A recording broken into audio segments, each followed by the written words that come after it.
इस वक्त हमारे साथ मौजूद हैं हम के राष्ट्रीय अध्यक्ष संतोष सुमन सर। कल अमित शाह पटना में थे, एनडीए की एक महत्वपूर्ण बैठक के कन्या मार्ग में हुई और उसमें जो तस्वीर उभर कर सामने आई जिसे देखा कि बहुत अच्छा एकजुटता है। क्या मैसेज देने की कोशिश की गई कल की बैठक में? देखिए, लोग जो भ्रम फैलाने का काम करते हैं कि एनडीए एकजुट नहीं है, तो सबसे बड़ा मूल मंत्र माननीय गृह मंत्री जी के द्वारा ही दिया गया कि हम सबको एक होकर लड़ना है, एनडीए होकर लड़ना है। पार्टी कोई भी हो, लेकिन सब एक होकर और ग्राउंड स्तर पर, रूट स्तर पर, बूथ स्तर पर सब एनडीए के कार्यकर्ता एक होकर सभी पार्टियों के और लड़ाई लड़नी है और तभी हम लोग सफल होंगे।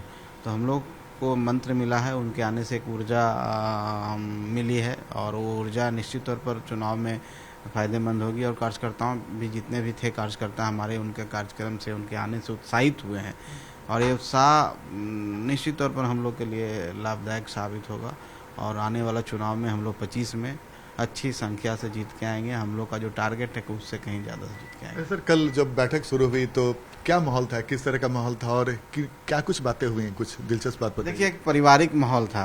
जिस तरह से हम लोग अलायंस पार्टनर हैं और पहले इस तरह की बात नहीं होती थी, अब एक साथ बैठना है, एक साथ बैठ करके बातें करना है और बहुत सारी बातें, राजनीतिक बात साथ साथ पारिवारिक बातें भी होती हैं। पार्टी के बारे में इंडिविजुअल बातें भी हुई कि आपकी पार्टी कैसे कर रहे हैं, आप लोग क्या कर रहे हैं, दूसरे पक्ष की भी बात हम लोग ने किया। तो एक ऐसा माहौल था जिससे एक दूसरे पर विश्वास जमा।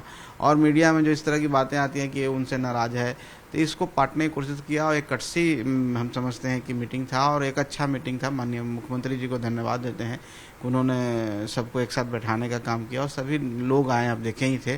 तो ये जो एकता का जो परिचय जो कल हुआ है, ये निश्चित तौर पर आने वाला समय में जनता में भी मैसेज आएगा और हम लोग के लिए लाभदायक होगा। संगठन स्तर पर भी और वैचारिक स्तर पर भी, हर स्तर पर हम लोग काम करें ताकि बिहार को एक अच्छी सरकार दे सकें, स्थिर सरकार दे सकें, जो विकसित बिहार का जो सपना है, औद्योगिक क्रांति का जो सपना है, उसको हम लोग पूरा कर सकें। अरे सर, टिकट वगैरह को लेकर भी इस बैठक में कुछ बातचीत हुई क्या? नहीं, इस तरह की कोई बात नहीं हुई है और अभी बाद में वार्ता होगी और वो तो इंडिविजुअल तौर पर भी होती है और सबको मिल के भी होती है, लेकिन कल की बैठक में से कोई बात नहीं थी। और सर, अगली बैठक के बारे में कुछ चर्चा हुई क्या कि चूंकि पहली बैठक थी एनडीए की इस चुनावी साल में, अगले बैठक को लेकर भी कुछ बातें हुई क्या? देखिए, कोई ऐसा डेट नहीं है कि हम आपको बता दें, लेकिन इतनी बात है कि हाँ, हम लोग बैठेंगे और भी आने वाले महीनों में, इस महीने में हम लोग बैठेंगे, आपस में बैठेंगे, इंडिविजुअली भी बैठेंगे और बैठ के सब बातें तय होगी, कहीं पर कोई दिक्कत नहीं है। सर, कल अमित शाह ने पटना में भी और गोपालगंज में भी बोला कि चेहरा एक तरीके से नीतीश कुमार को लेकर ही इशारा किया। क्या देखते हैं 2025 में अब नीतीश कुमार के चेहरे को आगे करके जाते हैं तो? देखिए, इसमें तो कहीं पर कोई डाउट नहीं है। आप माननीय गृह मंत्री जी ने बोल दिया और उससे पहले भी हम लोग बोल रहे हैं, बीजेपी के शीर्ष नेतृत्व भी बोल रहे हैं और सब लोग उनका सहमति है एक बात के लिए कि माननीय मुख्यमंत्री जी ही हम लोग के चेहरा होंगे। और मुख्यमंत्री जी का नाम जो है सुशासन का नाम है। मुख्यमंत्री जी का नाम बदलाव, जंगल राज से न्याय का राज लाना है, शांति का प्रतीक हैं।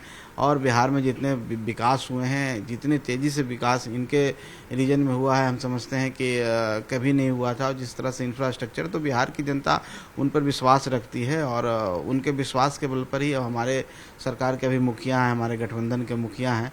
तो हम लोग चाहेंगे कि माननीय मुख्यमंत्री जी आदरणीय नीतीश कुमार जी के ही अगुवाई में हम लोग चुनाव लड़ें और प्रचंड बहुमत से हम लोग जीत के आएंगे। इस बात के हम आपको कर सकते हैं। मतलब कि इस एनडीए की पहली बैठक में ऑल इज वेल की स्थिति रहेगी? एकदम ऑल इज वेल है और हमेशा बेल है। हम तो, आप पहले तो एक तो औपचारिकता थी जो हम लोग बैठे हैं, पहले देख रहे हैं कि हमारे प्रदेश अध्यक्ष सब जगह जाके जिला में सम्मेलन कर रहे हैं, हम अब विधानसभा में सम्मेलन करने जा रहे हैं और सब कोई किसी पार्टी का नाम नहीं होता है, वहाँ एनडीए का नाम होता है। और हम लोग इस चक्कर में कभी नहीं कौन लड़ेगा, किस सीट पर क्या लड़ेगा, हम लोग चाहते हैं कि 243 पर एनडीए मजबूत हो और हमारे कार्यकर्ता, हर पार्टी के कार्यकर्ता अपनी अपनी भूमिका को निभाएं। इसलिए सब लोग अपने स्तर पर भी लगे हुए हैं और सामूहिक स्तर पर भी लगे हुए हैं। तो ये था मसा संतोष सुमन, जिन्होंने कहा कि एनडीए में सब ऑल इज वेल है। कैमरामैन दीपक के साथ आनंद अमृतराज, न्यूज 18 नेटवर्क, पटना।